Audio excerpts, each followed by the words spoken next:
of you.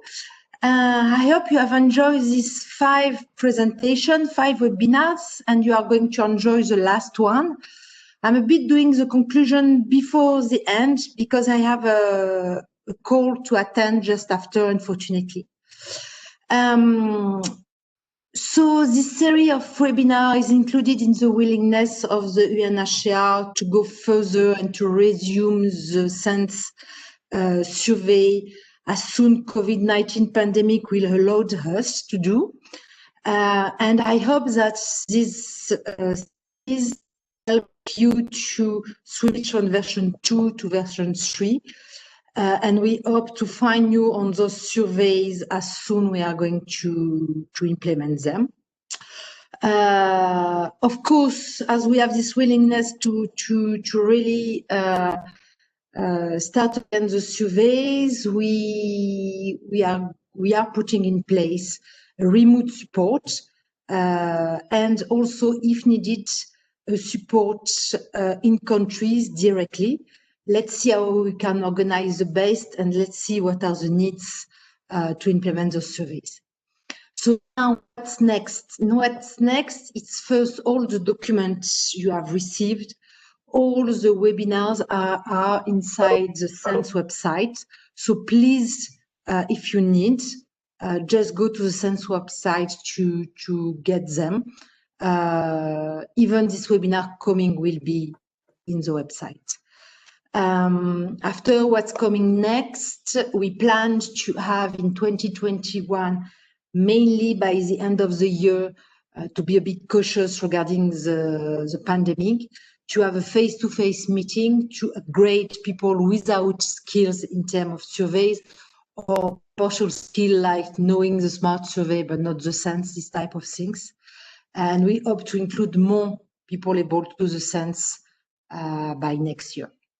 You are going to receive the evaluation of the 2 last modules and the evaluation, the global evaluation, just after this webinar. Please fulfill them. It's one of the conditions to get the certificate of participation after, of course, plus the small questionnaire in terms of what did you get as information and what did you learn. And you are going also to receive this questionnaire.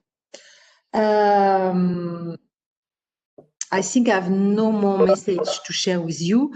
I give the floor to our 2 facilitators of today, Sandra and Fanny, and hope you have enjoyed this series of webinar, and I hope to see you on the field very soon to have those SENS survey done. Thank you to all of you, and Aurore, you might take the lead now for the first part of the webinar. Thank you very much.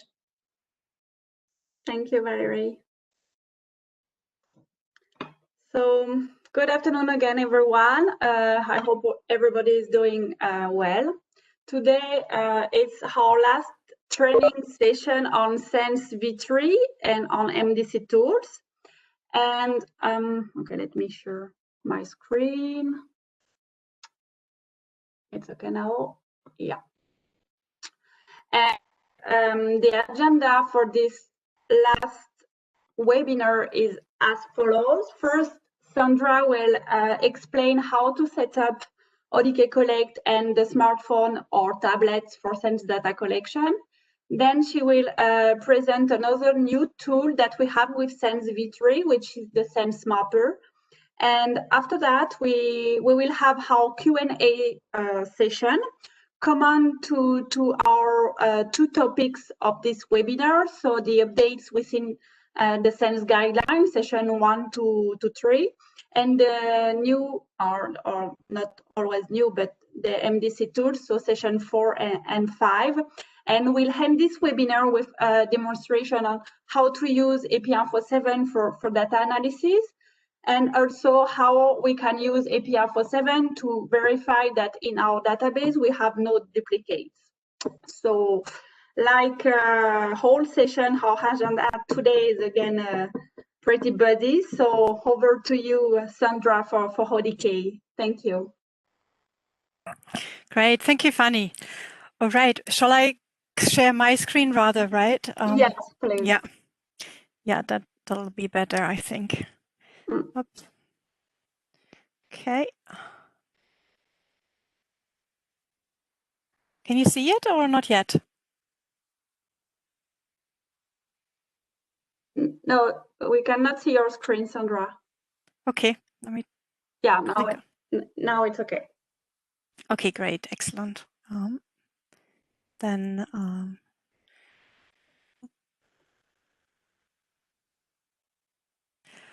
okay, so what we want to look at. Sorry, I'm just going to. I can't hit the presenter button for some reason. Okay, but you can still see the slide, I guess. Yes. Yeah, or maybe now I can do it. The layout of the thing was hiding it. Okay, so what we want to show you today is a few elements on how you can adjust ODK Collect. Let's say you have new phones or you just downloaded ODK Collect, and it's just the way it comes when you've downloaded it, and you need to adjust it for your enumerators. Then there are a few important elements to actually think through on how to set it up. One element is like super important. That's the one where I'm going to show you those screenshots right now, and I'm going to show you on the emulator just in a few minutes. The one element here is actually when you download ODK, either from the App Store or from if you download it from directly from the ODK webpage, it will actually come with this tick box text. You have here ones that says default to finalize, where you have the red circle on the third screenshot. And this actually means that whenever the enumerator gets out of it, the form is already finalized, meaning if you were to send it immediately, you could. However, we really want this for the enumerator to actually actively say default to finalize, because there could be some things, maybe he or she needs to go back to the household or it's not quite complete. And if this is then actually being defaulted to finalized without actually someone having checked it, it's possible that the record is being sent without a supervisor having gone through, or without verification that it's kind of completely, that it's completed and that it's well done. I'm going to show in a second where that is going to be. And then the other thing that's usually always on as well is the auto send. You don't want the form to be sent immediately once your phone actually hits a Wi-Fi, because you actually want to review the form first. So you need to take that off. Else, what happens is that that immediately when you're on a Wi-Fi, it will actually on the right Wi-Fi actually send it without you having had the chance to go through it. If you're using Kobo and you even do it over real internet and not over a setup as you have with ODK aggregate, it's even more important to tick this off for auto send, because else it can happen that once the phone is on any sort of Wi-Fi, especially if the phone is equipped already with a SIM card or something. I mean, normally in the SENS, for the SENS surveys, the phones are not equipped with SIM cards, but if you're kind of sharing phones with someone else, then it can happen, and then you don't want this to actually go off. So let me quickly show you on the emulator where you can actually find this. So let me move the video a little. So you have the 3 dots up here. And then you have the general settings menu here. And here on the general setting, you have one item that's called form management. And when you click on that one, you have a bunch of things coming up. One is here up on the auto send. I have already set it off, and here are the options that you have. But as I said, for our purpose and the SENS, you want this to be off and off only, so that you have the chance to go through your record. And then this one here, this is normally ticked by default, so you need to take this off, so that finalizing a form needs to be done manually, and so that it's clear, okay, this form has been finalized, so this form is actually ready for review or ready for sending as well. Okay, then let me go back to a few other elements that we have. So we also have a few elements of what you can customize on the admin settings. This is actually interesting for you, depending on your setup and how your enumerators are. You could actually be deciding to only show them a couple of the menu points. For instance, normally a enumerator will only need fill blank form, edit save form, send finalized form. Maybe it depends on you whether you want the enumerator to be able to potentially see what has been finalized and sent to the server as well. And so you could take off get blank form, view send form, send finalized form. You can basically take off everything that enumerator will not need to know to kind of declutter a little bit your screen or your phone, so that they are not kind of having to think through, okay, which of the buttons do I really need to press, or they don't get sidetracked, etc., etc. So this is a rather good thing to have as well. And then another thing that you could be doing on the admin settings is that you could be setting an admin password. If you do set the admin password, then for any changes onto the settings, you will actually need to input the password. Now, this is something that you really only want to do if you think that enumerators could accidentally mess around with any of the settings, and you do want to prevent that. However, if you do that, you need to keep the password safe and really use it with caution, because else, if you forget it, then it's actually hard. Then you would need to deinstall and reinstall the full application again and do everything again from scratch to be able to reuse the phone, or to reuse ODK Collect on the phone, actually. So that's kind of important to know. So let me show you on the emulator as well. So let us go back to our dots. So we are again here at our dots, and we have the general settings, which we just accessed now, and we have also the admin settings. And here, the main menu settings, these are the ones that allow you to customize how the user will actually see upon first entry how ODK looks like. And here you have all the different menu items. And I'm going to take off get blank form, because they should not be seeing this. I don't want them to actually accidentally delete a saved form, so I'll take that off too. I don't want them to do the QR code. And I don't even want I don't want them to send finalized form neither, because I only want to do that as a supervisor. And then I go back. And as you can see, I've only got these three menu items left: fill blank form, edit saved form, view send form. So you could strip it down actually to the first two, because those are the two main elements that your enumerators will actually need. And then the password, that can actually be set up here. If I do that now, I'll just type in, I need to ensure I type correctly. Okay.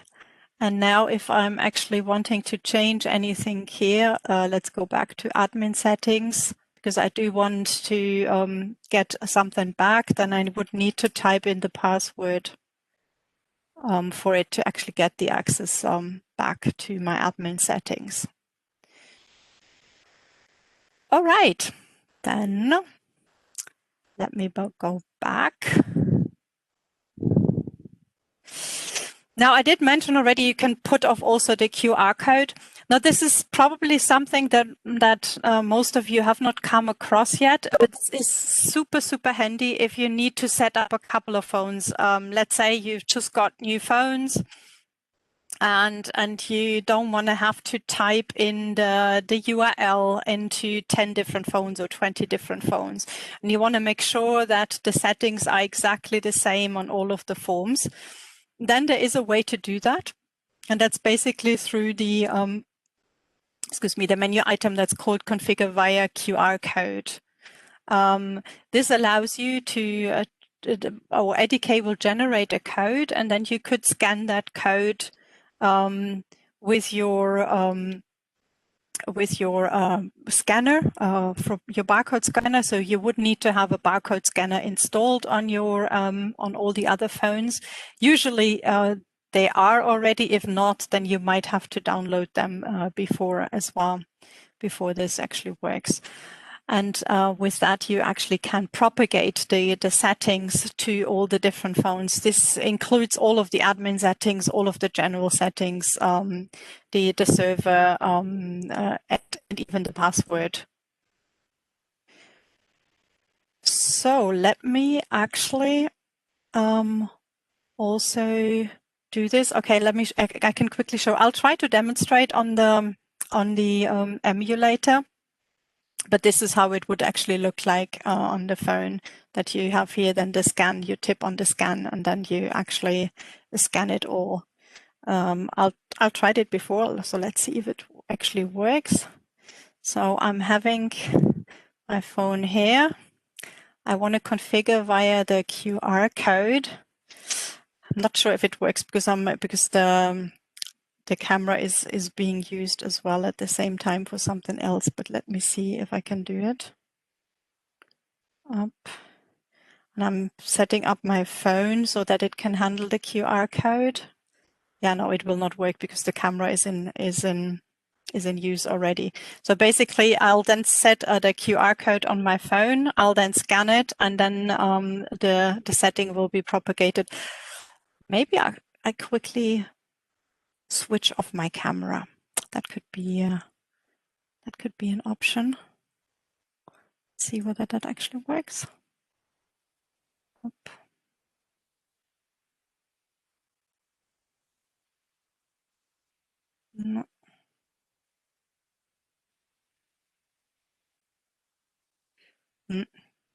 No.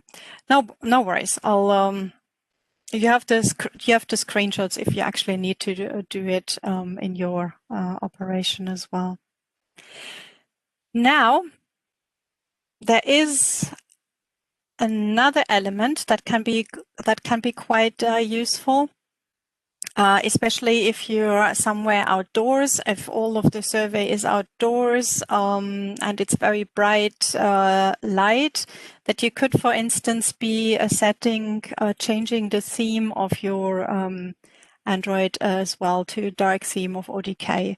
This makes it a little bit easier to actually read the screen as well. So let me do that. I'll go back. Need to go back to my general settings. And there I'll go on user interface.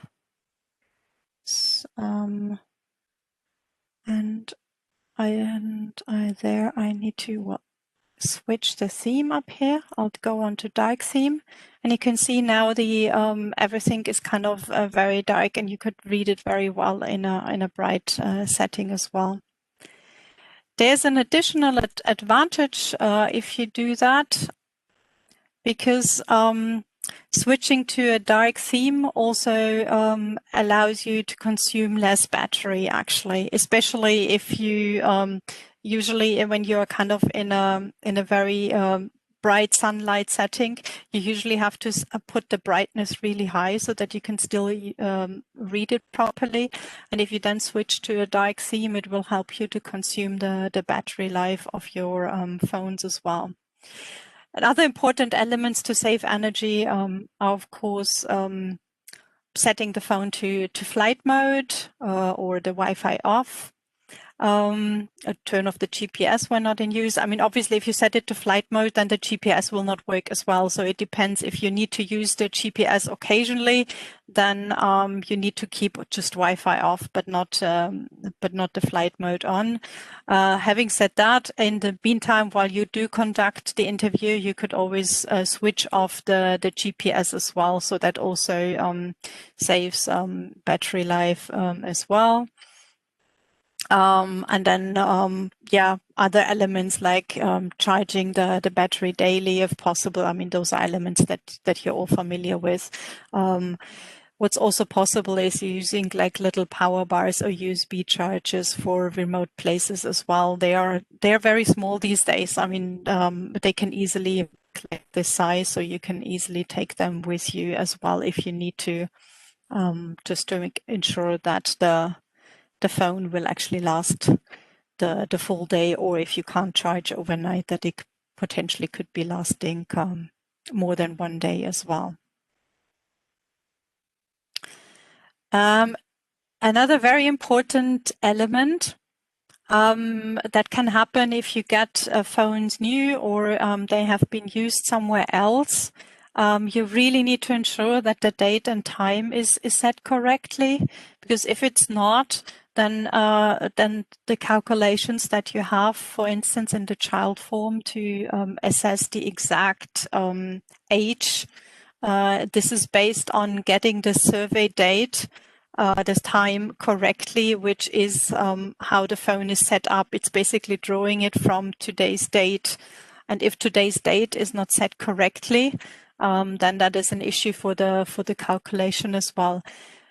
Normally, depending on where you set up your phone, the automatic date and time setup should actually work, but that's not always the case, because that would mean that the Wi-Fi you're using when you're setting up your phone is actually set correctly, and that you cannot necessarily assume that that will be always the case, that it will actually use the network provided time correctly, or that the network provided time is actually set up correctly depending on where you're using it and where you set up the phones, in which case it is actually better to switch off automatic date and time and rather set the date and the time manually as well.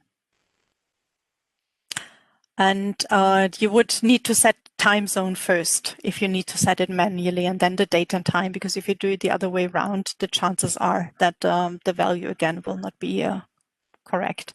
So this is kind of very important, because it can actually otherwise impede your calculations on the phone.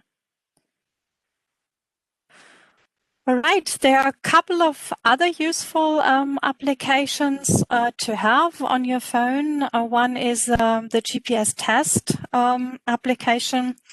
This is useful especially if you're taking the phone out to a new region in the morning and you just want to make sure that your GPS location logs faster.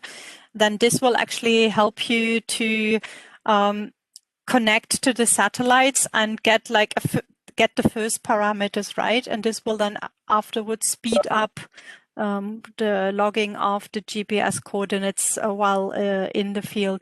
Usually it's okay to do it, or it's sufficient to actually do it just once in the morning when you are there, where you're meant to be during the day, because the variations of the GPS points throughout the day will not be that high.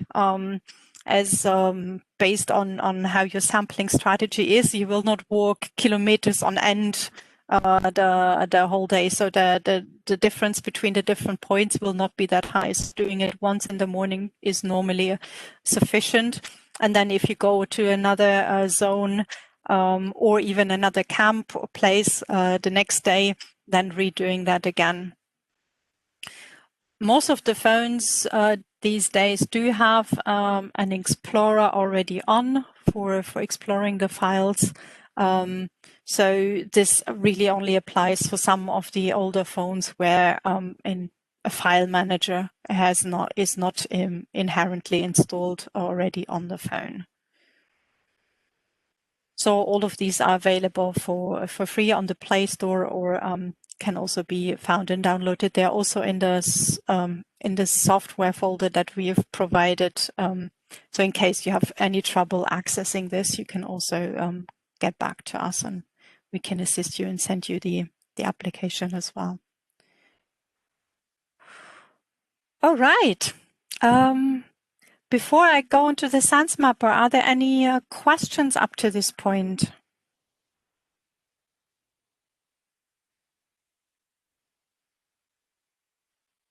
There is no question until now. So if you have any question, feel free to type your question in the chat. Great, thank you, Fanny. Then for the SENS mapper, some of you might actually know it. For the others, the SENS mapper is an application that we set up online where you can upload your survey data if they have GPS coordinates and then see how they, where the points are, where the different households are that have been interviewed throughout the survey. I mean, this can be an important tool either for remote monitoring. Let's say you have not been able to actually go to the field, but you want to see how the sampling has been panned out, if this was in line with what has been discussed, but also to see a little bit on how the distribution of some of the indicators are according to the responses. We do not have all of the indicators on there. It's just a couple of indicators that were decided upon that they could make a difference in terms of spatial variation. I mean, if you think that an answer is not really spatially correlated, then it doesn't really make sense to put it on the mapper because you will not see any trends on there. However, for answers where you believe it could make a difference where someone stays in a camp on how the answers would actually be, and you want to examine that potential spatial pattern, then the SENS mapper is a great idea to use. I'll just show it to you. Whoop. There we are. So this is how it looks like. I mean, it's simple to use. There's also a help, a small help thing that it kind of explains you how to use it as well in case you're unsure. What we have provided as well on this version, on the new version, is some demo data just for the people that just want to see how it works before they decide on whether they want to use it for their survey data or before they decide on whether they're going to use GPS coordinates for their survey as well. And I'm just going to demonstrate this demo data or dummy data, so it's not real data that you will get to see.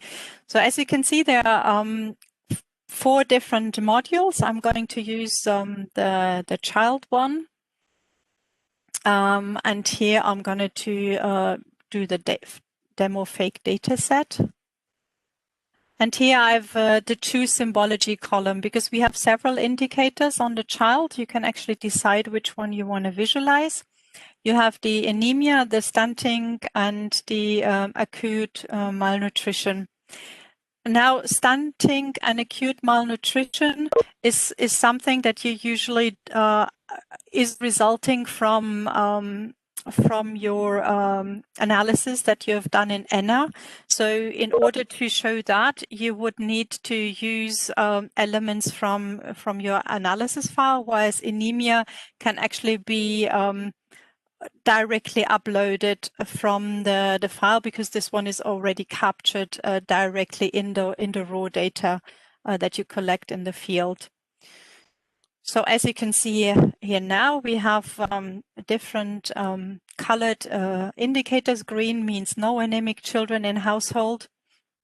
Red means at least one anemic child in household, and gray would mean that there is no data in the household. For the children, just as an explanation, because they all live in the same house. So if you have 3 children that had been covered, of course, in theory, they could have a different status. One child could be anemic and maybe the others are not. So we, the application is set up that it always takes kind of the worst case. So if there's only one child anemic in the household, it'll actually come up red. That's why it says here at least one anemic child in the household. Just to kind of flag this. So it's possible that in this household, all of the children are anemic, or it's possible that only one child is anemic, but you couldn't actually display it different in any other way because they all live in the same house. So it's not possible to overlay the points to do that for each and every child. So it's kind of household points if you so want. And just to show you maybe also the other one, acute malnutrition. So it's the same thing, at least one child with malnutrition in the household, or no child with malnutrition in the household. And now if you want to take that out and actually use that in the reporting, you could add a title, camp name or country. So say Kakuma, Kenya, for instance, as an example. And I put OK here. And then I can also go and export map. And then you have the title up here, and you could be using that now for your report. If for some reason, I mean, for this fake data set, it doesn't really make a big difference, but you could be switching between landscape and portrait layout in case your data is distributed more in a portrait way, or in case it is more distributed in a landscape way. So that allows you to play around a little bit on how the element will come up. You can see it's here pulling in the survey date and the sources. And you have also the chance to zoom in and zoom out a little bit more if that is useful, depending on how your data set actually looks like. You can also define the zoom area. If you just want to do a certain area, then you can also use this one as well. And you could change also the background to satellite image if that helps you to view everything. Normally for a report, the hot OSM background is a bit better because sometimes this is not easy to read, and then also with the satellite images, it's not. I mean, they're not always 100% up to date, so you would need to decide as well on whether it's kind of useful or not to use this.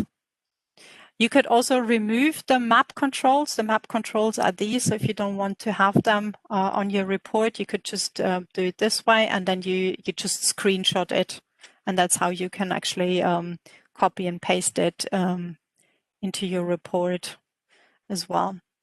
So let me go back. Let me go back here. Just going to show you as well the WASH module, the demo fake data set as well. It's the same thing. The symbology column, everything is gray before I've decided to choose which one I want to display, because WASH has also a couple of different indicators. So here you have average liter per person of day of potable water. And let me go down so that you can see it a bit better up. And then you can see here, green is met. That means more than or equals 20 liters, borderline 10 to 20 liters, not met, and so on and so forth. So, so this is how you can actually be using the module as well. Yeah, I think that's all there is to say. There is a more detailed guide as well for download here. If you also just want to have detailed explanations and how to prepare the file, you might remember that last time I said if you need to use it, you need to download as a CSV format. Here, save as CSV for it to work But there are also kind of other kind of small little recommendations on how to do it, etc., in case you are interested in that. All right, that's all from my side now. So if there are no more questions, then over to you, Fanny. Thank you, Sandra. There is no question until now. So maybe we can continue with our next topic. And okay, let me share my screen. So now we're going to start our Q&A session. So for this session, all questions raised by the participants from the English and French session were combined. So maybe you won't see your question in the presentation, but all questions were taken into account, and all questions that won't be presented here will be in a Q&A document, and this document will be posted on the SENS website as soon as possible. Okay, so we start with questions related to the demography module. The first question is, what is the threshold for age dependency ratio? We discussed about the age dependency ratio in session 1. Remember that the age dependency ratio is the total number of people aged from 0 to 15 years and people over 64 years divided by the number of people aged from 15 to 64 years. And this ratio is used to indicate the pressure on the working age population according to the share of children and elderly in a household. So a higher age dependency ratio indicates greater pressure on the working members of the household, while a lower age dependency ratio represents lesser burden on the family's economic situation. In the final SENS report, we will report the average age dependency ratio and the proportion of households classified in each age dependency ratio categories. So there is no real threshold for this indicator. We have 4 categories which have been defined by the United Nations Population Division and World Bank. Category 1, the ratio is less than 1. Category 2, the ratio is between 1.1 and 1.5. Category 3, the ratio is between 1.6 and 2. And category 4, the ratio is above 2. So everything is well explained in the SENS demography module. So ideally, the majority of the household should have a age dependency ratio close to 1. Or the majority of the household should be in category 1 and 2, and the low proportion of households should be in categories 3 and 4. Because category 3, you have up to 2 dependent per non-dependent members, and category 4, you have more than 2 dependent per non-dependent member. So it's a lot of pressure for the household. And so there is no threshold, just 4 categories. But for your information, the age dependency ratio can also be used as a criteria for targeting assistance. And usually the threshold is 1.5 when it's an evaluation for targeting assistance. So 1.5, it's also the upper limit for category 2. So maybe the threshold will be 1.5 to answer to the question. But in the final report, we report just the proportion for each category. Okay. Next question, still related to the demography module. The percentage of pregnant women is specifically from 15 to 49 years. In the event that you have pregnant women younger than 15, would you exclude them? So I would like to remind you that in terms of representativeness of the survey sample, nobody from the surveyed population should be excluded from the survey. So A pregnant woman under 15 years will be included in the demographic questionnaire in the survey about the household members and will be included in the total number of children under 15. But this woman will be not included in the woman questionnaire because our target group for the woman questionnaire, it's all women age 15 to 49 years. It's our target population for this questionnaire, and it's also the age group that is used internationally for women of childbearing age. So we keep this woman for the demography questionnaire, of course, but after the woman questionnaire will be not administered to this particular woman.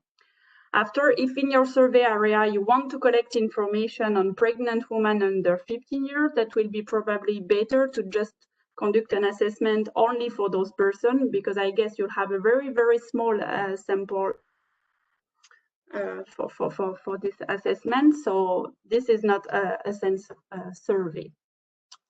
Okay, we continue with the question related to the food security module. And we start with these two questions related to food assistance. The first question is, what about a combined distribution in kind cash? How to address it? And the next question is, in some operation refugees, we have in-kind distribution in the GFD, e-vouchers, complementary food voucher, and unconditional cash. Will this be included in the standard questionnaire for adoption in the relevant context? Okay, so before to answer, I would like we see again the new SENS objective in relation to food assistance. The first primary objective of the food security module SENS V3 is to determine the population's overall ability to meet their food needs with assistance. And after, depending on the type of assistance that is provided in the context of your survey, this objective is divided into three sub-objectives. To determine the duration of the general in-kind food distribution for recipient household, and the recommendation is to include the indicator, so the question related to this indicator, only in context where in-kind food assistance is distributed. B, to determine the coverage of cash grants and how recipient households spend the cash. So if there is no cash grant in your survey area, there is no need to include this objective. So there is no need to include the question related to cash grant. And same thing for C, to determine the coverage of the food voucher and how recipient household use the voucher. If there is no voucher in place in your survey area, there is no need to include the question related to food voucher.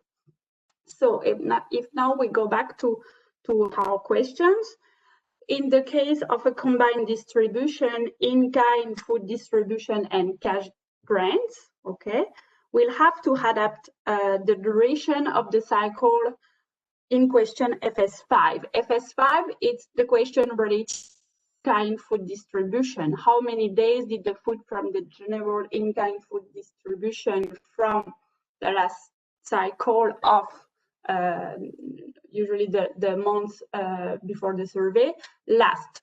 So if it's combined, maybe for example, out of 15 days should be covered by the GFD, and the other 15 days should be covered by cash grants. So in your food security questionnaire for FS5, you will add up the question and mention that the cycle for the GFD is only for 15 days. So the question after during the interview, that will be that the question will be not exactly how it is written here, how many days did the food from the general in-kind food distribution from the 15-day cycle of October last. But during the interview, the interviewer will have to clearly mention the duration of the cycle to the respondent and to be sure to collect the right answer here. But you can add up the cycle to cover only the period that should be covered by the GFD. I hope I'm clear. And after FS5, you will have the questions FS6 and FS7 related to cash grants. So here you have FS6. Does your household receive cash grants to meet basic needs? Yes or no? So if you have in-kind and cash, you will have FS5, FS6, and FS7 in your questionnaire. Now for the second question, you have in-kind in this survey context, you have in-kind food assistance, e-voucher, complementary food voucher, and unconditional cash. So it is true that cash grants and voucher are increasingly being used, often alongside in-kind food distribution to meet food needs. So in this case, in the food security questionnaire, you'll have question FS5, FS6, and FS7 to collect information about the duration of the GFD and about unconditional cash. Cash grants in the questionnaire refer to unrestricted cash transfer or multi-purpose cash grants. So I guess it's also the same thing that unconditional cash here for basic needs, and other cash grants aiming to cover food needs of the population. So after, for question FS6 and FS7, again here you'll have to adapt the wording to your context, and you can put the local term that used to define the cash grants. And after security questionnaire, you will also keep question FS8 and FS9 to collect information on food voucher to meet basic food needs. So what type of voucher can we consider for these two questions? For question FS8 and FS9, you can include paper and electronic voucher provided to the household, including scope cards used at specific WFP traders, but this does not include food voucher provided to special groups.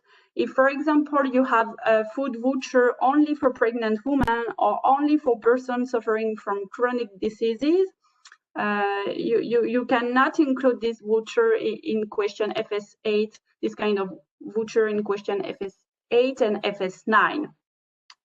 So for complementary food voucher here, I don't know if it's for the whole population or if it's targeting a special groups. But if it's for the whole population, e-voucher and complementary food voucher can be included in this question FS8 and FS9. Okay. We continue with the question for food security, and we have now one question related to the Reduced Coping Strategy Index, or RCSI. So for refugee context, what are the thresholds for RCSI? So this question refers to the second set of questions on the use of negative coping strategy, which is mandatory. And you remember you have 5 negative coping strategy for this indicator, and you want to know the proportion of household reporting to use this strategy over the past 7 days.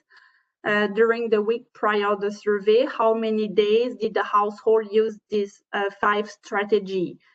And you will have a number between 0 and 7 for each strategy. And after that, a weight factor is assigned to each strategy, depending on the severity of the strategy.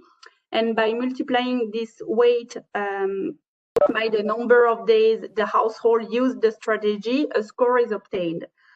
Then all scores for the 5 strategies are summed up to produce the RCSI. After, if in survey using MDC method, we mentioned that the RCSI is automatically calculated by the smartphone. After, in the final SENS report, you have to report the average RCSI, and the RCSI can range from 0 to a maximum of 56. Sorry, I want to say RCSI in French each time. RCSI of 56 means that the 5 strategies are used every day. So for the interpretation of the result, there is no universal threshold for this indicator, but the higher the RCSI, the more severe the coping is applied by the household.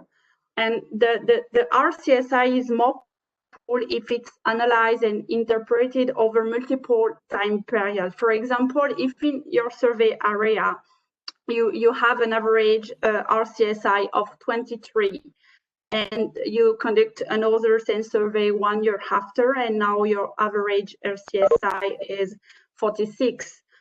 You could state that the food security status of the survey areas is getting worse. Another example, if you have an intervention like an emergency food assistance, just beginning in a camp, and the household are receiving a food aid, maybe you want to watch very carefully what happens to the average RCSI. If it improves, so if the RCSI decrease and nothing else significant changes, for example, no new harvest, it will be fairly good evidence of a positive impact of the emergency food assistance. The RCSI can also be used to compare recipient and non-recipient groups. So yes, you have no threshold, particular threshold for that, but it's better to interpret this by following the trends after several SENS surveys. And you can also check if you have an evaluation maybe conducted by WFP. Usually they calculate also this indicator, so that you can also compare your result with maybe the result from another food security assessment, if it's of course the same population. Then we have two questions in this slide about the section relating to food consumption household and the calculation of the food consumption score and the food consumption score nutrition. The first question is, if any child less than 2 years eat any of these items with adequate quantity, will it be considered, as we also considered this for child IDDS? So if a food item was consumed by the other household members in adequate quantity and not only by the child, yes, it should be recorded in the questionnaire. But if one food item was only consumed by the child, then no, it will not be recorded. And also, I would like to remind you that here we are assessing the food consumption at the household level and not the food consumption at the individual level. Therefore, we cannot calculate the children dietary diversity score or the woman dietary diversity score here with the food security questionnaire. Now, it's based at the household level and not at the individual level. After, if you have a real need of information about complementary feeding practices for children under 2 years, one possibility is maybe to modify the IYCF questionnaire to collect the core IYCF indicator related to complementary feeding, the minimum meal frequency, the minimum diet diversity, and the minimum acceptable diet. But this means that you will have to do important changes in the child questionnaire XLS form, and that can be a little bit complicated for some of you. And also, I remind you that these IYCF indicators are not part of a standard SENS. The analysis is also a little bit more complicated than the other IYCF indicators. So if you have a very, very good reason to have this indicator for your next SENS in your next SENS survey, if it's justified, okay, maybe a technical support could be provided for the adaptation of this questionnaire and also for the analysis. But we cannot use the food security questionnaire to collect information about complementary feeding practices for children. Okay, now the last question in this slide for the food consumption section: how do you consider food which was served to all the household members but may Some of them did not consume it due to dislikes, health concern, etc., while majority of the household consume it. Would the food still be considered or not recorded? Here, if the food item was consumed by the majority of the household members, yes, the consumption of this food item will be recorded in the questionnaire. So for this section in the questionnaire with the 15-16 food group, the respondent is asked about all foods eaten and beverages consumed inside the home during the past week by all household members. So if a food item is consumed at home by only one household member, it should not be recorded.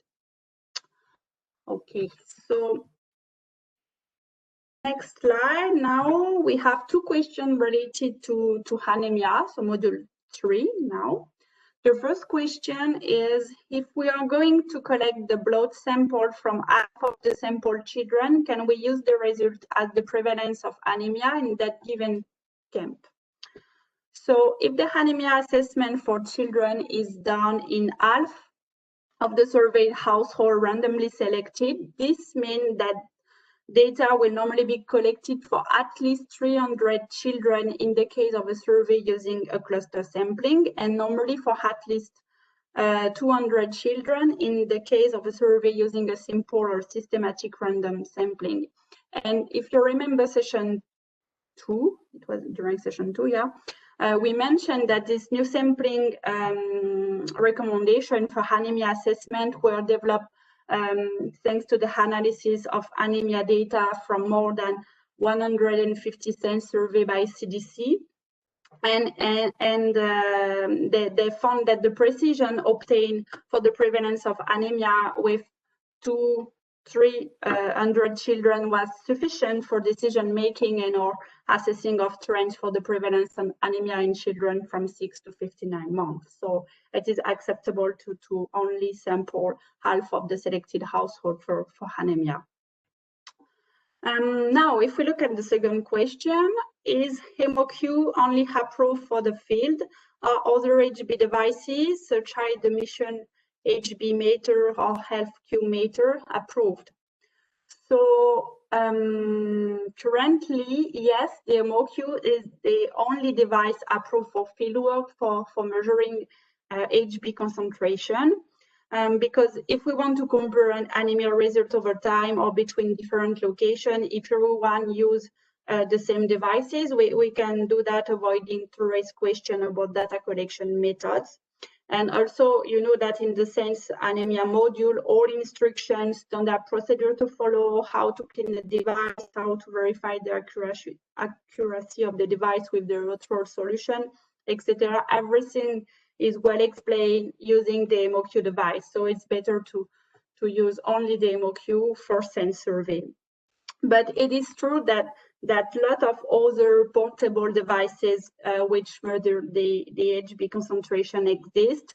For example, you have the Mission HB meter or the HemoScan. There are many of them. And even now, we have non-invasive devices, meaning that there is no need to collect the blood drops. So one example of a non-invasive device is the device developed by Massimo using spectrophotometry to measure concentration of hemoglobin with a small sensor where you can put the fingertip. So no need to collect blood.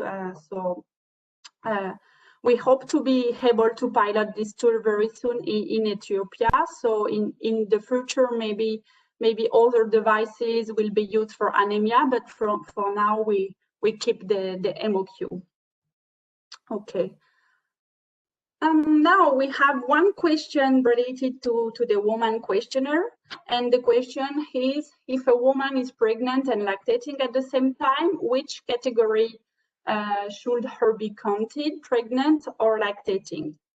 So in this case, it is recommended to include this woman in the group of pregnant women. Usually the sample of pregnant women is very small in a SENS survey. So if we want to increase the precision for the indicators relating to pregnant women, the enrollment into INC programs and the coverage for iron folic acid supplementation, it's better to include all pregnant women who are also lactating in the group of pregnant women. Okay. We continue with question relating to the child questionnaire, and the first question is how reliable is the age on government or UNHCR issued attestation documents? It's a good question because to be sure to have at the hand high quality data for age of children under 5, you know that we need the age to calculate the prevalence of stunting and underweight. It is recommended to never use this kind of document to estimate the age in month of the child or to record the birth date. Usually the age of this document is wrong. Most of the time it's not correct. Often on the UNHCR manifest, you find a date of birth on January 1st. Which may be true, but in 99% of the cases, it's not correct. It's just because during registration there is no time to spend on the exact determination of the age of the child if the mother or if the person who is taking care of the child doesn't remember the exact date of birth of the child. So it's written born on January 1st. In a SENS survey, if there is no official age documentation like a EPIC card, even a EPIC card is not always correct, or a child health card or birth certificate, the age of the child will be estimated using the calendar of local events. But we should never rely on government or UNHCR issued attestation document for the age of children under 5. Next question, a child cannot be enrolled in both acute malnutrition treatment programs and BSFP. Why not add an automatic question skip so that in the event of enrollment in TSFP, OTP, or SC, the question on enrollment in BSFP is not asked? So if you remember well the child questionnaire, we have the question about the enrollment in nutrition treatment program, then the question about enrollment in BSFP. Okay, it's not recommended to add an automatic question skip between these two questions because the question on BSFP enrollment is optional. So in some context where there is no BSFP in place for young children, this question will be not included in the child questionnaire. So that cannot be, we cannot have an automatic question skip for that first. And also because where there is a BSFP in place, if the answer is yes for TSFP or OTP, the answer for BSFP will be always no. And if the answer is no for TSFP or OTP, we should have a yes for BSFP. So it's better to keep these two questions because during the review of the questionnaire, before to finalize them, the supervisor and the survey manager can also verify the consistency of the questionnaire. We should not have a yes for these two questions, or normally no and no for these two questions should be rare as well. So it's also another reason why it's not recommended to have an automatic question skip here. And also to calculate the BSFP coverage, we need the total number of children aged from 6 to 23 months or for another age group as denominator, and the total number of children enrolled in BSFP as numerator. So we cannot skip this question. Even if it's true, it could have simplified a little bit the interview, but it's not very long also to ask these two questions. And last question here, how to record the exact date of arrival of the child in the camp or country of asylum. So here we are referring to the question on the time of arrival of the child in the camp or in the country of asylum. For this question, it is not like for the demographic questionnaire. We do not need to collect the exact time period of arrival, like for example, it was 1 month ago or 6 months ago or 2 years ago. In the child questionnaire, the response codes are different. We only have the choice between two options.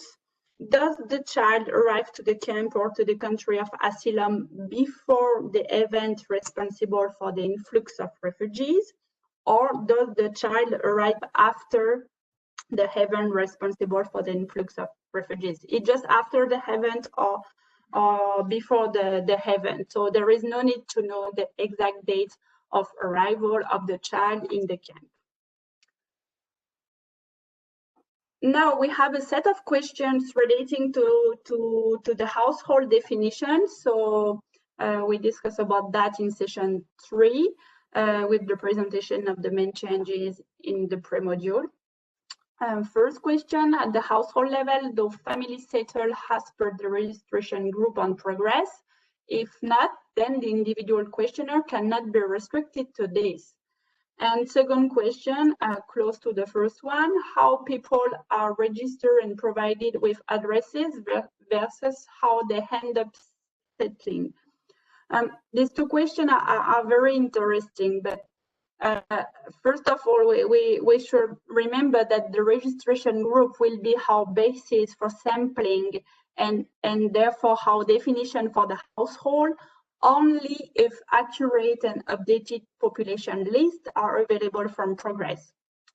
If the population lists are accurate and up to date, but the have indeed mostly not settled down according to the registration groups, and or very often the members belonging to the same registration group are far from each other, it's probably not a good idea to use the registration group as basis for house sampling. So also registration group has definition for household. Yeah, it's not a good idea because this also means to use the registration group to define the household and administrate the child and woman questionnaire based on this. So in this case, it seems better to use the classic definition of the household. So to use a group of people who live together and routinely hit out of the same pot, and to conduct a census of whole household in your survey area, and then you'll use this list resulting from the census to do your sampling and to randomly select household to be surveyed before to start the survey. So yeah, if it's very, if the majority of the household are not settled per registration group, it's better to not use the registration group for sampling and for household definition. Third question, use of both definition for a survey might be challenging. First example, we usually come across people in different registration groups living in one house and eating together. And two, some people in one registration group live separately and eat separately and do not neighbor each other. So again, these are two interesting examples to discuss. I'm not sure that, for example, it's challenging. If your sampling is based on the registration group, then randomly you should have selected only one of the registration group living in that house.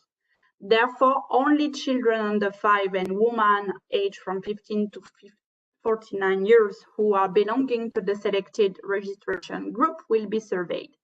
And question at the household level, you will include all people who live together and eat together. So for me, there is no real challenge with the first example.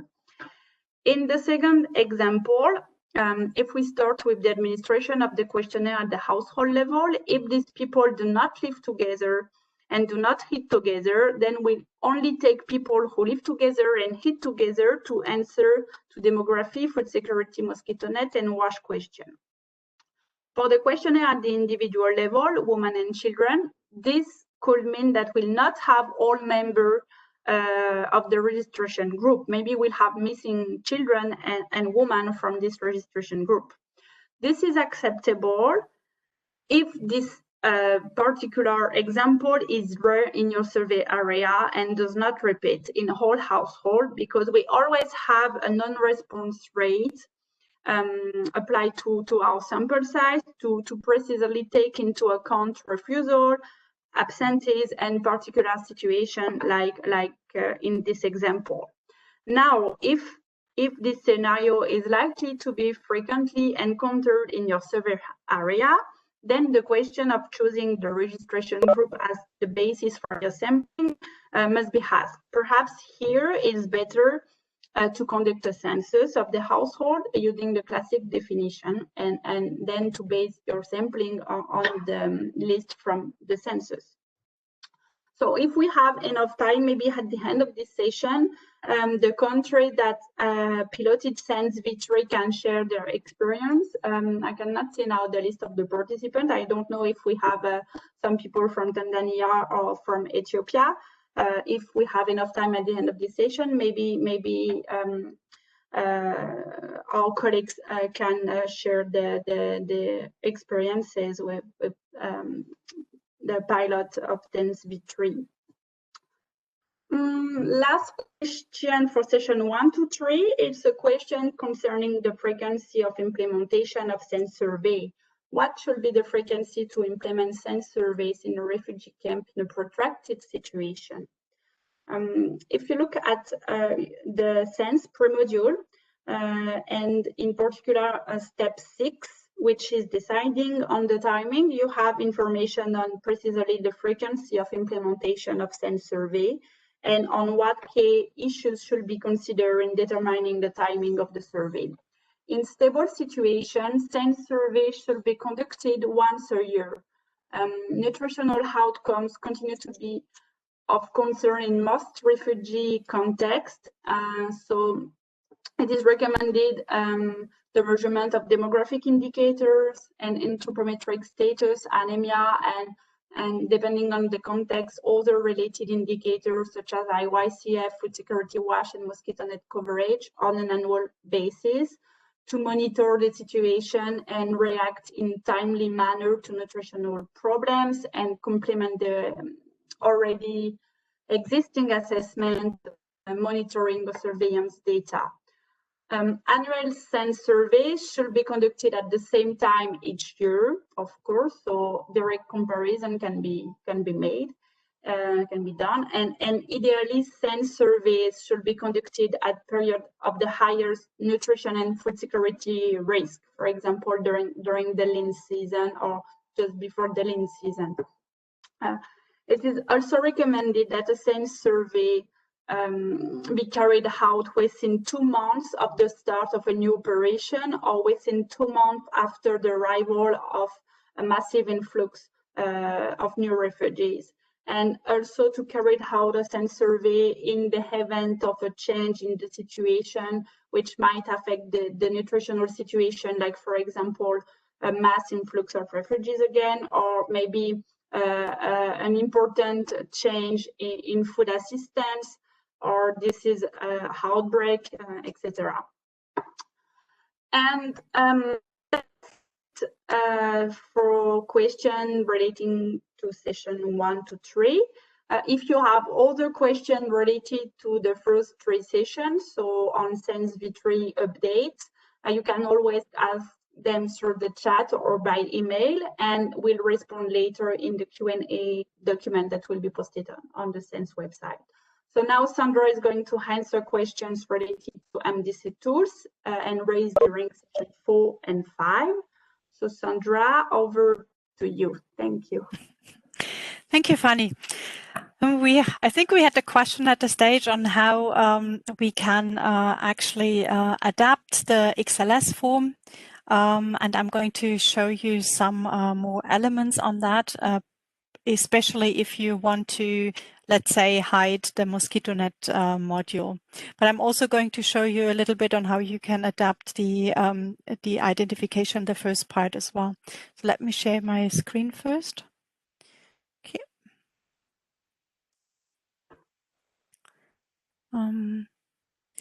So you can see my screen? Yes. Great. Okay. So one of the elements, for instance, if you want to hide one of these, we have a breakdown here of the identifier in the beginning in section, zone, and block. If you now say, okay, but there is no block at all in the setting that I really just need section and zone to identify where the survey is being done, then you could just be hiding this by setting in a 1 equals 2. Under the relevant, because this is an impossible condition, and this would mean that the question will still remain here, but it will be hidden for the survey at hand. There's one element if you do instead, if you say, okay, I do need the block actually, but our blocks are actually a combination of letters and numbers. What you would need to be changing is actually the type here, because right now the type is integer, meaning it's only accepting a number. So you would need to change this as well to actually accept also the text as well. And for that you would need to change. Oops, sorry. I have been switching through here. Sorry. It's scrolling in the wrong direction. You would actually need to change it to text.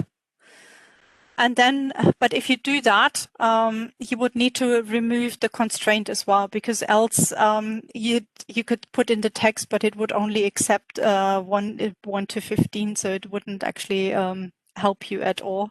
So you would need to remove the constraint here and also the constraint message. And then you would be able to work with the 3, but you're containing the block as well. Now going back to the situation where you actually are hiding this fully because you don't need it, then there's one element that you need to pay attention to as well. It's a situation that we had been discussing as well. This is the famous UUD that is actually being calculated to allow you to have a unique number per household, which would then be the same for all of the questionnaires that have been conducted with that particular household.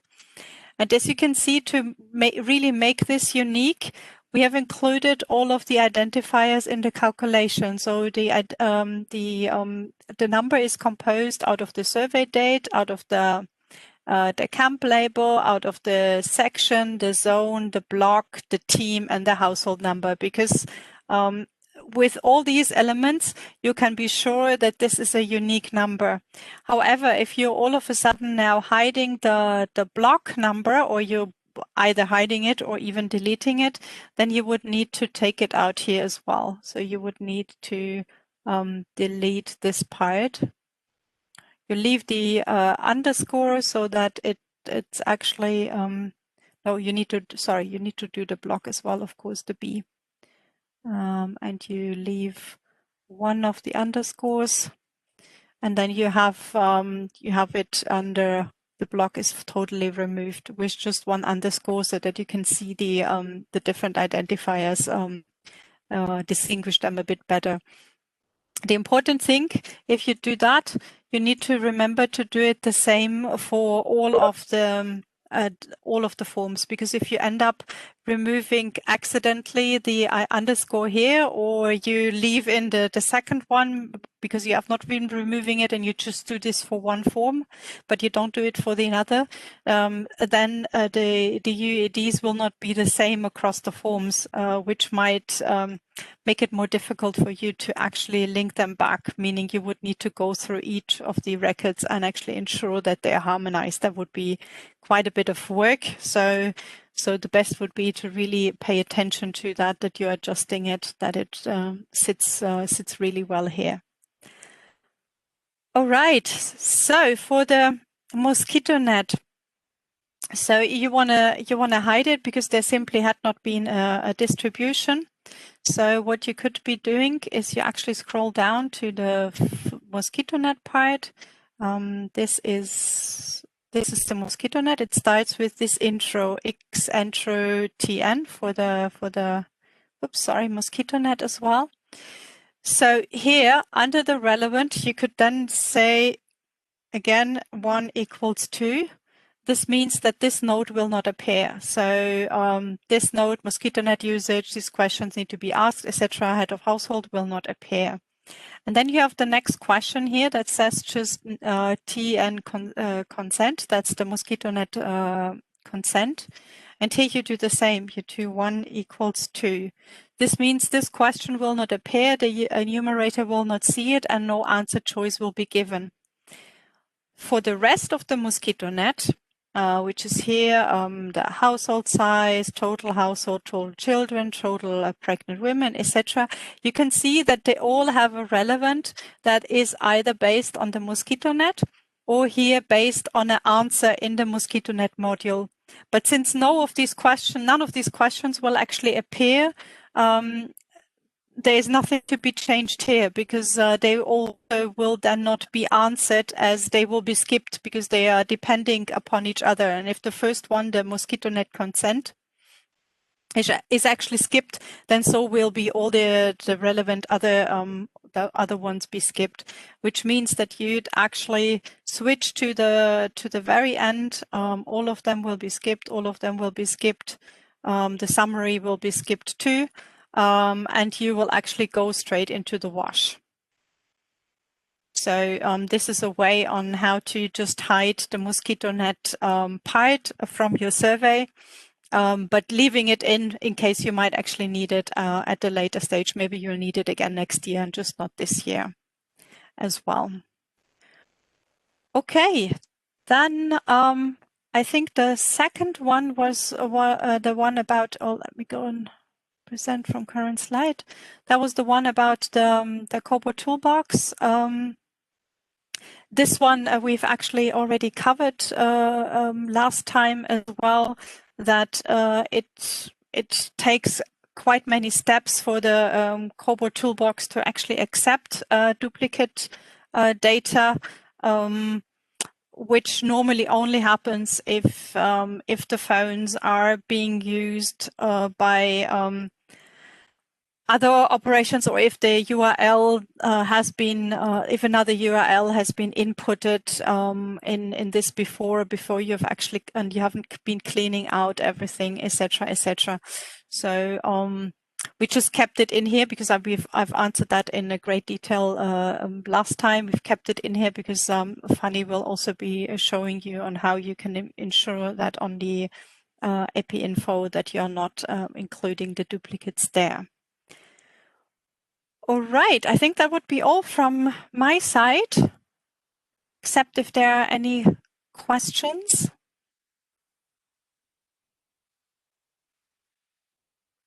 There is no question until now. So maybe we'll continue with EPI Info 7, and if at the end we have the time for additional question, we'll see. Yes, the only thing is, Fanny, I will need you. I would need to leave at 3:30 on the dot this time. But if there are any more MDC questions, I'm also happy to answer them in an email. So I'll be around for another 5 minutes, and then in case there are more MDC related questions, I can also be responding later. Yeah. You'll just let me know, and then I'll respond by email. Yeah, and also we had the additional question on MDC in the Q&A document as well.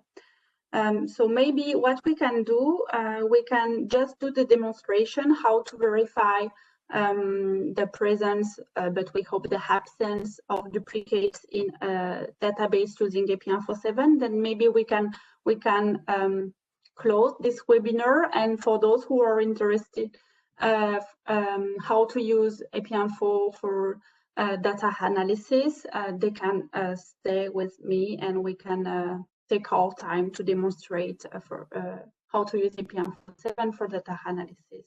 Yes. Okay, so we'll do this demonstration how to. I cannot see my screen now. Let me share my screen. Okay. So we'll do the demonstration how to use AP147 to be sure that there is no duplicates in your database before to conduct the final analysis. Okay, so here it's AP147 in French because yesterday we did the same demonstration with the participants from in French-speaking countries. So if you want to change the language of your AP1 software, if you don't know where you can do that, you have here lang in French or language, and you click here, and you have the choice after between English, Spanish, and French. So now it's English. And after, like for the ENA software, you have to restart AP1. So now it's in English, perfect. So this time to verify that there is no duplicates in your database, we are not going to use the analysis data classic module. This time we'll use the visual dashboard module here. So you click on this module and you have this screen. The next step now is to click on the arrow here to select your database. So you click on the arrow, and it's exactly the same window in the data analysis module here to select your database. First, you have to select the type for your database. So usually it's an Excel file, so XLS or XLSX. Here for my example, I have a database in XLS format. And after you search for your database in your laptop. Okay. So for this demonstration, I'm using a database from the woman questionnaire. You can use AP147 to verify the presence or absence of duplicates for woman database and also for whole database at the household level. But for children, you can verify the presence or absence of duplicates with ENA. In the plausibility check report, if you have some duplicates in this report, you'll have the line where you have the duplicate. So there is no need to use AP147 for the child database. Okay, so now I'm opening my database for women. Here it's my database, and we can see that we have 361 records in this database. So now to see if we have duplicates in the database, after you just have to do a right click on the main screen here. So right click, then you have this menu here, and you select add analysis gadget here. And after in add analysis gadget, you select duplicates list. Okay, now we are in our gadget duplicates list. Here you have the list of all variables that you have in your Excel file. So to verify for duplicates, you have to select all variables that you have in your SENS questionnaires. So I don't want to select the first one because it's not a SENS variable. I want to select ANC, I want to select block, camp, code, supplementation of iron and acetylfolic acid, household number, pregnancy status, refer. It's not a SENS variable. Team, woman age, woman HB, and done. So I have selected all SENS variable. Then I click on OK.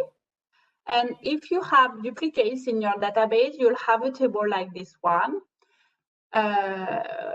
where you have your duplicates. So here in this example, we have two duplicates. Woman 1 and 2 here, it's the same person. It's the same household member, it's the same age, it's the same HB concentration. And same for line 3 and line 4, it's the same woman. You can see it's the still woman age, and it's the same HB concentration for woman here. So before to conduct your final analysis, you'll have to remove these two duplicates from your woman database. So it's really not complicated to verify if you have duplicates or not in your database before to do your final analysis. Okay, so I can close this now. No.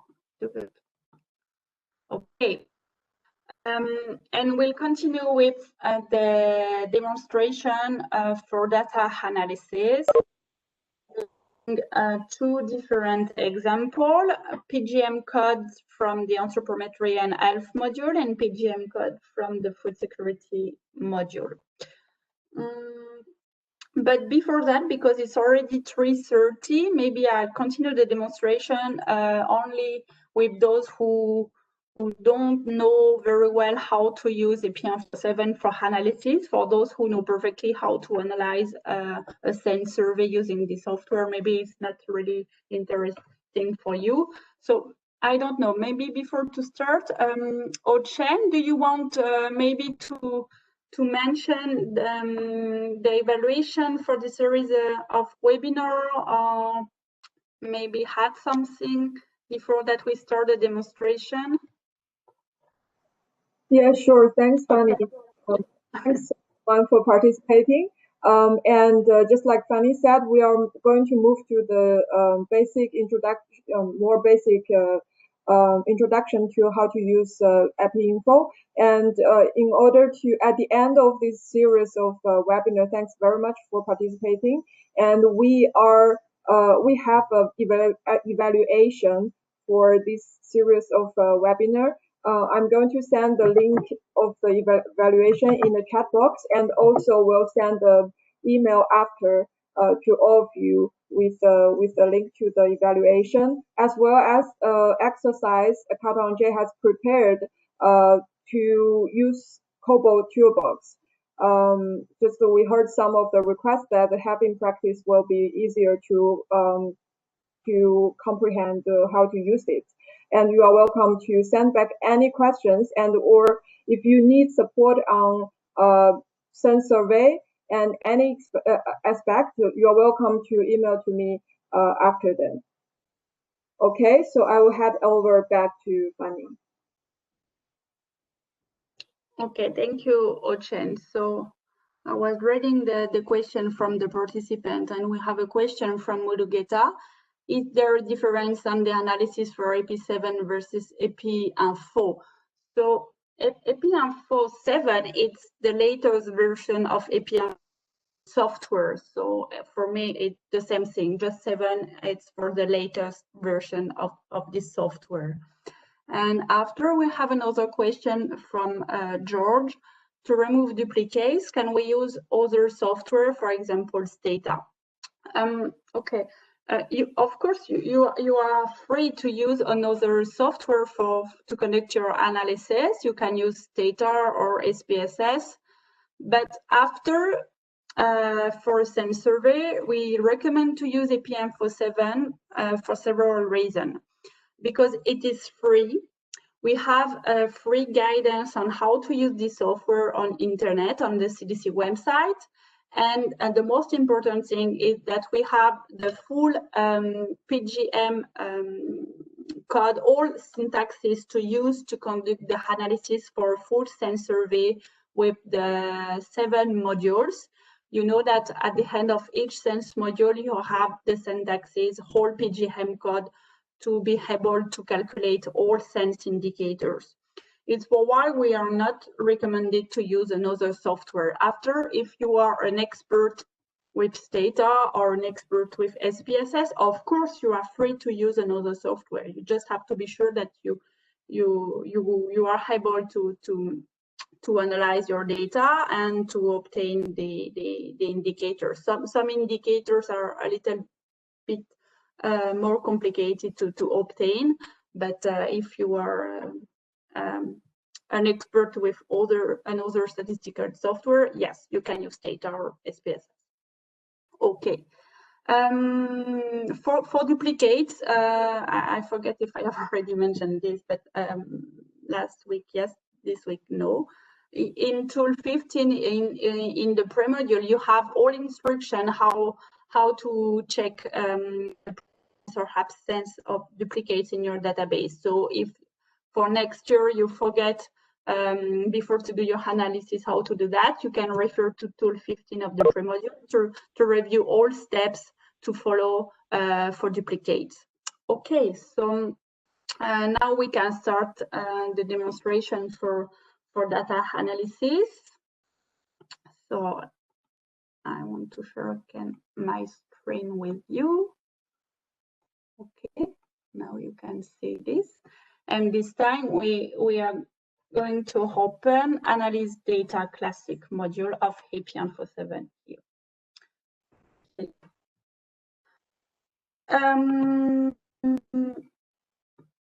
So in session 3, we saw how to obtain the vitamin A supplementation coverage in children from 6 to 59 months with FregVit-A.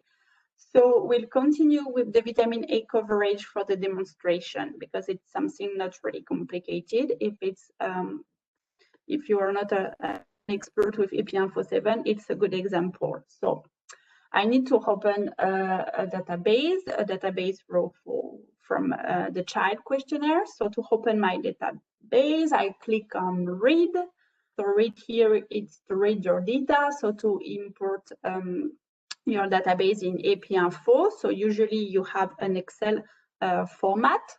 So like for duplicates, you select the format for your database. Then you search for your database in your laptop.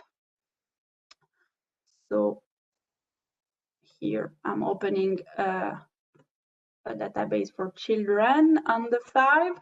And after, if in your Excel file you have several tabs, like here, you have to select the tab for which you want to conduct the analysis. So I want to use this tab where we have all data for children from 6 to 59 months. Okay. And now we have our database in AP147, and we can see that we have 503 records in our database. So 503 children between 6 and 59 months here. Okay, so in session 3, we saw the command to calculate the coverage of vitamin A supplementation with card. So we'll now calculate the coverage of vitamin A supplementation with card or confirmation from the mother or the person who was with the child under 5 years. So this example will allow you to see the use of 2 commands which are define and record. We use define and record in the calculation of several indicators in our SENS survey. So during session 3, we saw the command FregVitamin-A, remember? So FregVit-A, then you click on run command here. And after here, you have the output, so the results. So you remember we saw that the coverage of vitamin A supplementation with card was 3.4%, and after here below the table you have the upper and lower limit for the confidence interval. What we want to do now is to calculate the coverage of vitamin A supplementation with card or confirmation from mothers. So we need to combine response codes 1 and 2. Where 1 here means, yes, the child was supplemented during the last 6 months and we have a proof or a card, and 2 means, yes, the child was supplemented during the last 6 months, but we have no proof the supplementation was confirmed by the mother, by the person who was taking care of the child. And 3 is for no or don't know. So we need first to define a new variable to be able after to combine answers 1 and answers 2. So for that, you can directly copy paste the PGM codes from the SENS module, or you can write the PGM codes in the program editor like I did before for FregVit-A. Or you can also use the command directly through the Command Explorer window here. So I use maybe, it's better maybe now to use the Command Explorer if you are afraid to use this. It's not really complicated for the command record and define. So we'll define the new variable, which is VIT-ACC, called and confirmation from the mother. Okay, you have the command now here, and if you look at the SENS module, entrepreneurial and health module, it's exactly the same thing in the module. So you can copy paste or use this or type or write the PGM code in the program editor. It's the same thing. After that, we need to use the command recode. So you have recode here, define and recode. It's under the same folder here, variables. So we click on record, and we want to record. After here, you have the list of whole variables in your Excel files. So it's in order, in alphabetic order. So we want to record VIT-A in VIT-ACC. And after here in the table, we have to indicate how we want to record VIT-A in VIT-ACC. So we have to enter the response code here. So if it's 1, from 1 to 2, answer 1, answer 2, this will mean that the child was supplemented. We have the proof, or it's based on the record from the mother. And if it's answer 3, this means that the child was not supplemented in the last 6 months. Okay, and we click on OK. And you can see here, record VIT-A to VIT-ACC, 1 and 2 equal yes, and 3 equal no. After that, we'll do the frequency, we'll use the command frequency for the new variable VIT-ACC. Because in this example, we are in a survey using a systematic or simple random sampling, we'll use the command frequency here under the folder statistics. You remember that if you are in a survey using a cluster sampling, it's not this command here that you should use, but it's this one here, complex sample frequencies in advanced statistics. And it's the same thing for means. Means here if it's a simple or systematic random sampling, and complex sample means here if it's a cluster sampling. Okay, so now we want to calculate the frequency for VIT-ACC. Up, and now we have our result. So the vitamin A coverage with cord or confirmation, it's 94.8%, and you have the confidence interval here ranging from 92.5% to 96.5%. And you can see here the total number of children, 477 out of 503. And if we go back to our first table here, we can see 1 plus 2, 460 plus 17, we have a total of 477 children. So yes, we can see that we have combined answer 1 and answers 2. So it's a good example. Maybe now you are less afraid to use the Command Explorer for the analysis.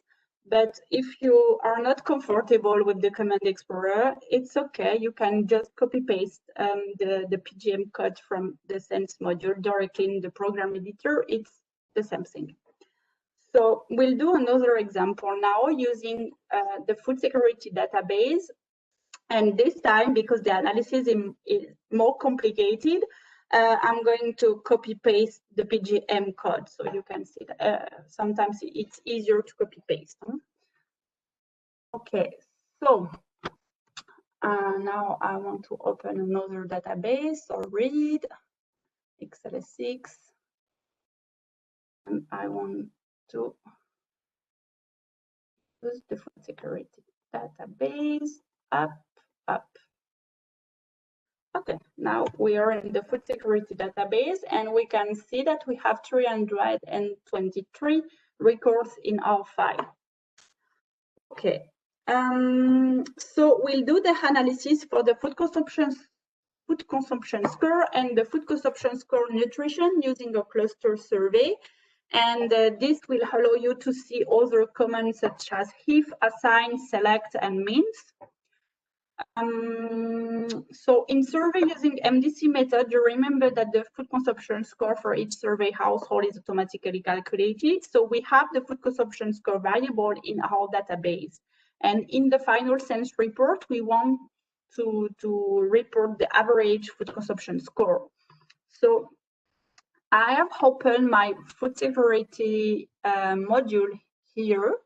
You can see we are in the new food security module, SENS v3, and I'm in the annexes, and in the annex where we have whole PGM code for the analysis, and I'm now in the section where we do the analysis for the food consumption score. So in the annex, you have the table that you should fill. And after the table that you should fill for the indicator, you have the PGM code in blue, like here means food consumption score, PSUVA equal cluster. So you just have to select your PGM code in blue, and then you PGM code here in the program editor window. So it's very, very simple. Okay. Before to run my command, I want to do another things. I want to use the command select.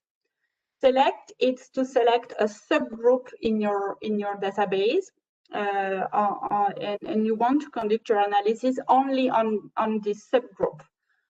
For example, we have 323 households in your database, but maybe among these 323 households, we have some households who refuse to participate to the survey. So we want to keep only household where the answer for the consent was yes. So to do that, you can use the function, the command select, and it's here, the function select if. So here, after you select your variable, so we want to select fsconst, which is the variable name for the consent for the food security questionnaire. And we want to keep only household where the answer was yes for the consent. So fsconst equal 1. Okay. And you have your selection here. I'm putting this here. And you can see here in the output window that we have now only 317 households with answer yes for the consent. So we are going to conduct the analysis only for those households, of course. But now I want to run this command, option score PSUVA cluster, because we are in a survey using a cluster sampling. And we have our average food consumption score here for 4.8 with the lower and upper limit for the confidence interval and the minimum and maximum values that we have in our database. All this information should be reported in the final SENS report. Okay, now we continue the analysis for this. And I want to do the analysis. If you remember session 1, I know it's a little bit far now, we can also disaggregate some results, some food security indicators according to the targeting categories if you are in a survey context where the food assistant is targeted. And the variable name for assistance category in the SENS questionnaire is HH assist. So also copy paste the PGM code. Okay. So here we have select fsconst 1. We have already run this command, so it's okay. But now we'll do this select #assay. Okay, this means that with this line, sorry, I'm not very clear sometimes. With this line, this means that we want to keep only a household where the answer for assist was 1, 2, 3, and 4, but we don't want to keep household where the answer for assist was 6 or 8. This is the mean of this symbol here. This mean different. We don't want 6, we don't want 8, okay? So we do this, and after we have means food consumption score assist. That this means that we want the average food consumption score by targeting categories. Okay, so we do this now. And we have the same table. We have the average food consumption score, but this time we have several lines because we have the result for each targeting categories. Okay, and you can see here that now we have a total of 292 households for this analysis, because we keep only household where the answer was 1 for the consent, and then only household the household belonging to assistance categories 1, 2, 3, and 4. Okay, and after that, it's really important to do select again. Select again to cancel the previous selection that we have. So if you do only select after, go back to your original database. So it's really important to don't forget this step. Select here, select with nothing after, to go back to the original database. Now we have 323 households, because if you forget to do this after, your analysis will continue with only 292 households in this example. So this is really important to don't forget to use select when it's done for one indicator. Okay, I can see that we have some question at the during this presentation. We will review the question just after the demonstration. So I just want to show you one more thing. We'll continue the analysis now for the food consumption score nutrition. Okay, so for the food consumption score nutrition analysis, you have to fill this table here, the consumption frequency categories of each nutrient-rich food groups.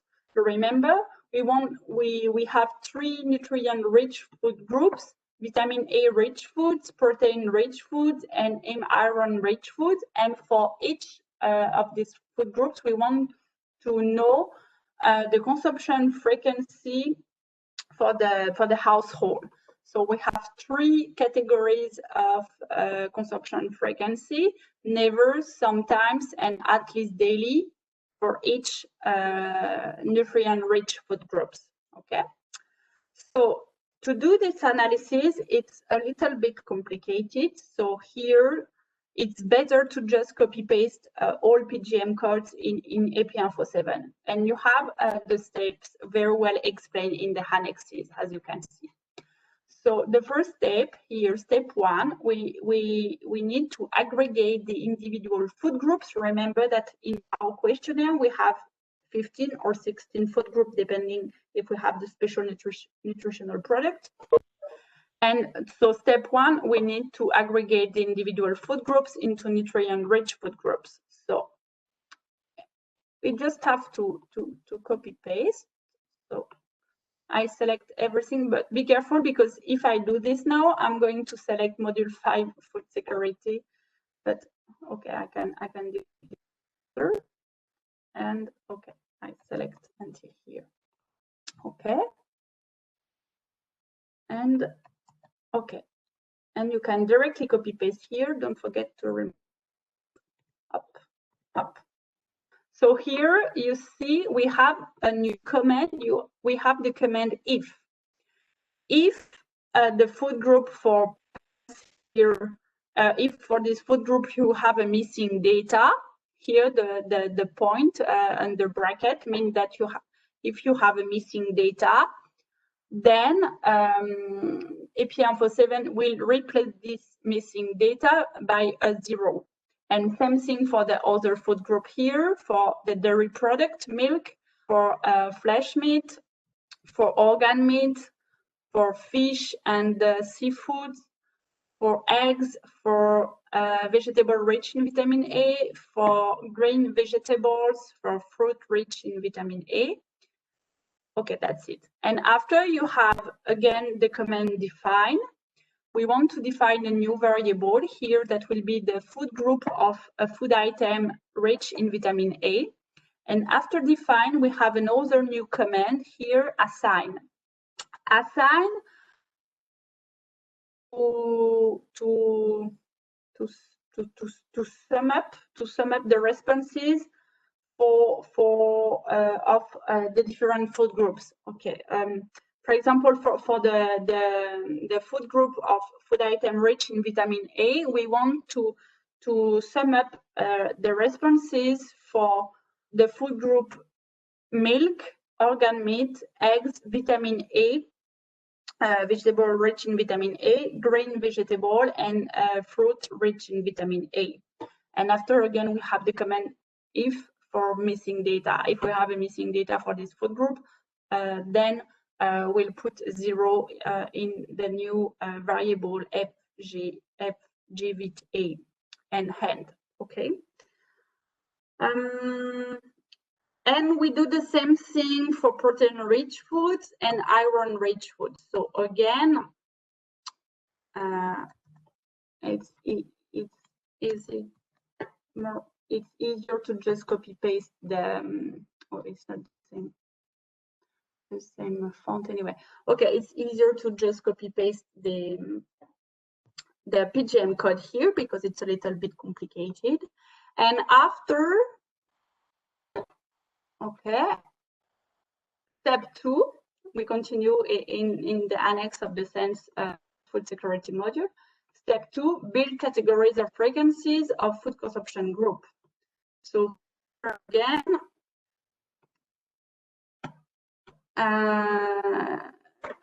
we have copy paste. So I'm using this, but it's the same thing. The PGM code up. Voilà. So first here we have defined a new variable to categorize the household according to the consumption frequency. So here FGVAC, and again we use the command recode. So if for group VIT-A we have 0, this means that the household never consumed in the past 7 days food item rich in vitamin A. If we have a score between 1 and 6, this means that sometimes the household member consume food item rich in vitamin A. And if we have a number between 7 and 42 for FGVA, this means that the household member consume at least daily food item rich in vitamin A. And then after we have our frequency for this new variable FGVA C and PSU var cluster again because we are in a survey using a cluster sampling. So you can select all your block here and just click on run commands. So because we have at the beginning FS const, we have only 317 like for the first analysis. And after you have your result here, how many households consume at least daily food item rich in vitamin A? We have 34 households. So it's 10.7%, and you have the lower and upper limit of your confidence interval here. How many households consume sometimes food items rich in vitamin A? It's 168 households out of 317. And how many households never consume food groups or food item rich in vitamin A? It's 115. So 36% ranging, and after the confidence interval is ranging from 28.9 to 43.6. And you do exactly the same thing for protein and iron. So that's it for demonstration with APM47. Unfortunately, we don't have enough time to do more and to analyze a full SENS survey. But I hope you maybe now you are less afraid to use the Command Explorer to conduct the analysis. You can see that sometimes I was writing directly in the program editor window because it's not complicated, but when it's too complicated, it's not a problem. You just have to copy paste from the SENS module. You use the PGM code that are well indicated in the annex. You can see the PGM code are in blue. So, and also each time in the annex you have the command. Here it's a survey for food security. It's a data set from a survey using a cluster sampling. But if you're in a simple random survey, you have also the code each time for all indicators here, for example. So yeah, so it's really, it's not, so in the annex you have always the output, and in green it's where you should read the results. So really, if it's the first time that you will use APM47 for the analysis, it's really not complicated, so don't be afraid. Before I was using Stata and I was afraid to switch to APM47, but it's not so complicated to use the software.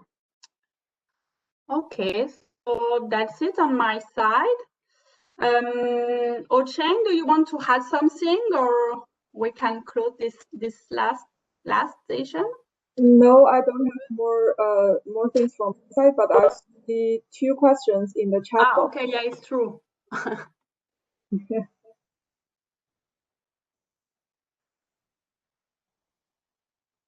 Oh, Ochen? Yeah. Yeah. For the first, can you see the question from your side? Yeah, I'm reading the question.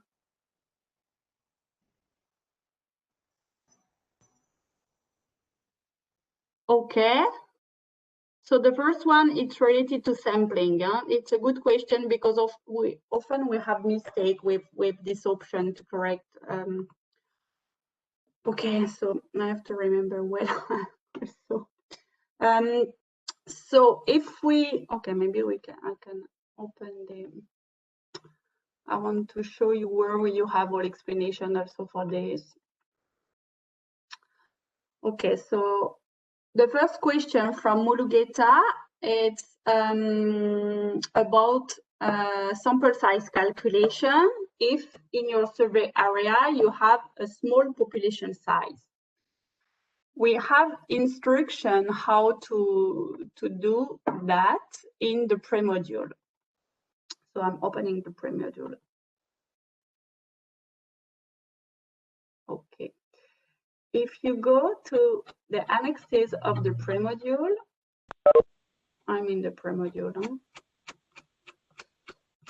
Okay. Sorry, just the time for me to search the right page where we have the instruction.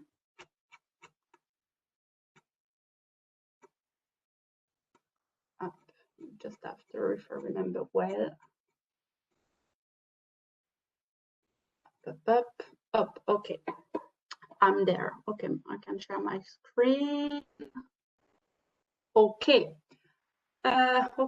You can see my screen. We are in the pre-module. We are in Annex 2, correction for small population size. When the population of children under 5 is less than 10,000, it's necessary to use a correction factor in the sample size calculation that will decrease the survey sample size. So often the mistake is here. It's not less than 10,000 people for all survey area. It's only if you have less than 10,000 children under 5 that you should use this correction factor.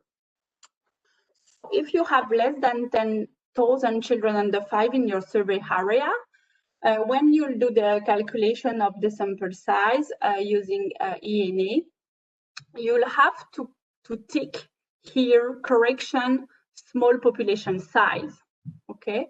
And if you want to tick here correction small population size, you'll have also to indicate the total population of your survey area here in the table for cluster sampling.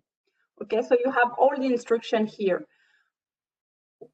Okay, so if it's a simple or systematic sampling, you'll have to click this. If it's a cluster sampling, you have to set your cluster. After, depending on the size of the population of children under 5, you have to tick here correction small population size. And don't forget to fill also here enter the total population of the current or the survey area here. Even if, okay, it's whiten. Use this table for simple random survey, even so it says that it's for cluster sampling, okay? So you fill this, and as usual, you fill the cell here for sample size calculation, and automatically the correction for small population size will be taken into account. And you have the instruction here. After entering the total population size of the claim survey area, first row of the table, the population size box automatically shows the same population as the one manually entered. Okay, here. By clicking on correction small population size, the ENA software then automatically applies the correction factor to the sample size calculation by deriving the total number of under 5 children. Okay. Hence, it's necessary to apply the correction factor, which will decrease the sample size needed. Okay, so I don't know, Mulugeta, is it clearer now how to use this option to calculate your sample size if you have less than 10,000 children under 5? Now it's clear, and the previous we have a different argument. In the box we're entering the number of total population or under 5 population. That is an argument, in different colleagues. Yeah. Okay. Now it's very clear. Now it's very clear. Okay. Yeah, previous the same thing we are doing, but there is a discussion before, with different colleagues in the field. This is now it's very clear, and they were utilized before as well. Okay. And anyway, if for your next SENS survey you don't remember exactly how to use correctly this option, you can refer to the pre-module. It's in annex number 2. And your second question?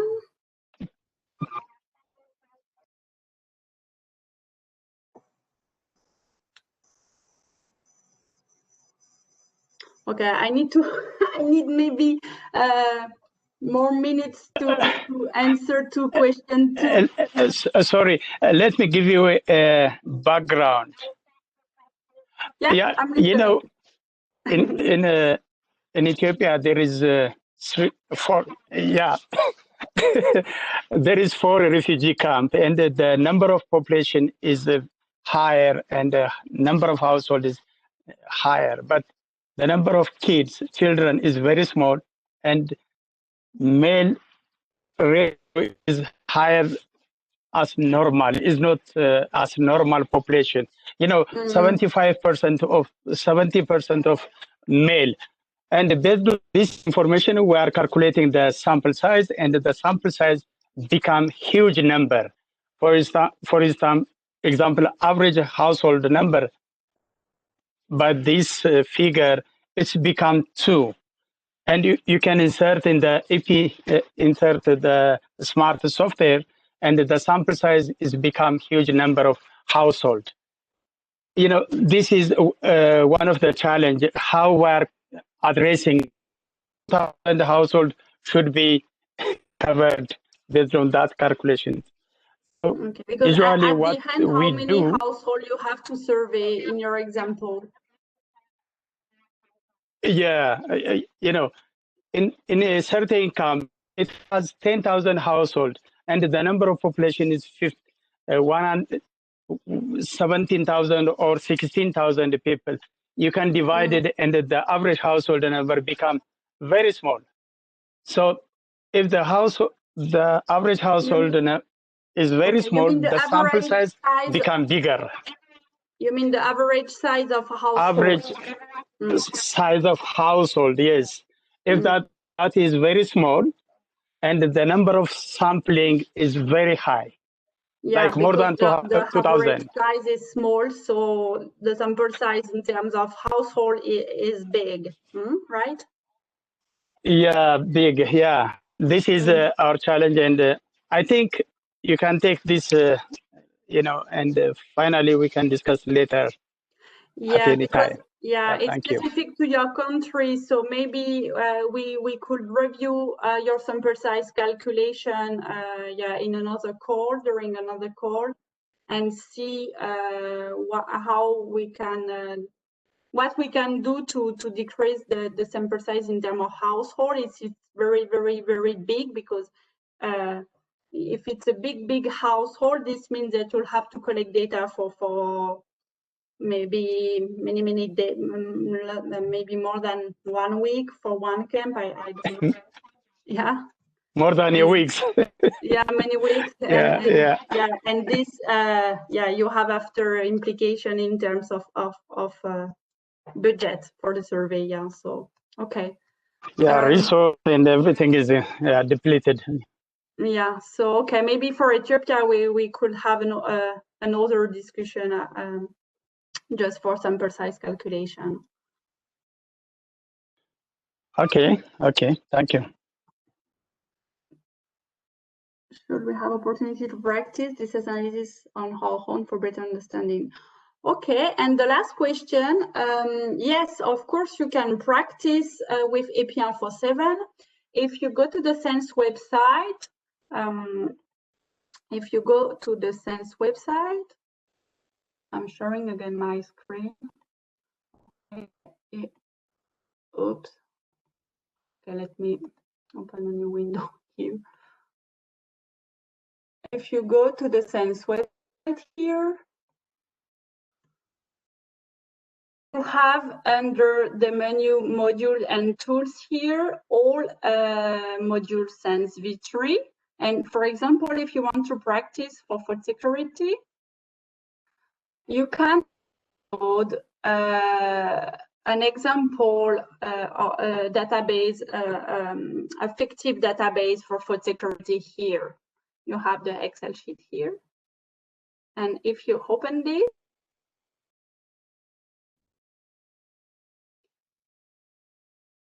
it's a little bit blurry.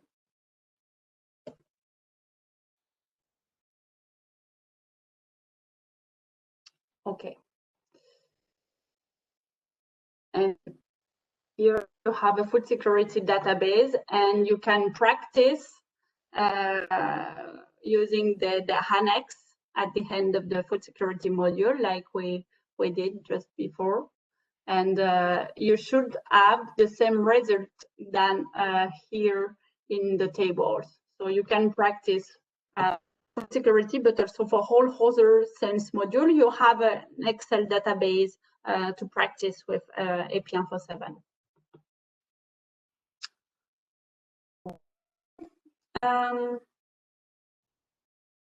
That's it for the question. No? Do we have more questions?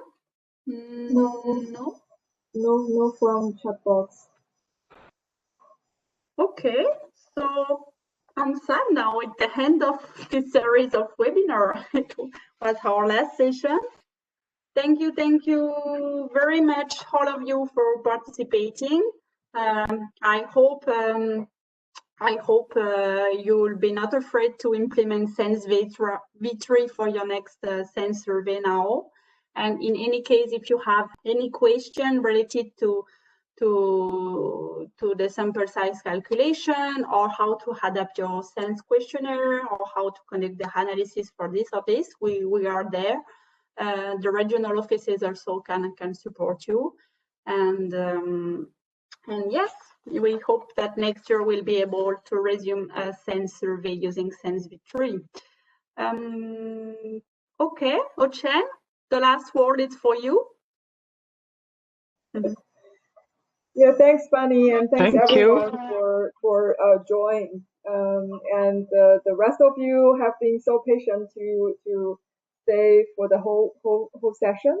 And we are looking forward to resume SENS next year and expecting to provide support you need. Thanks, everyone.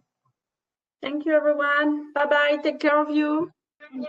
Thank you. Stay Bye-bye. safe, stay healthy. Bye.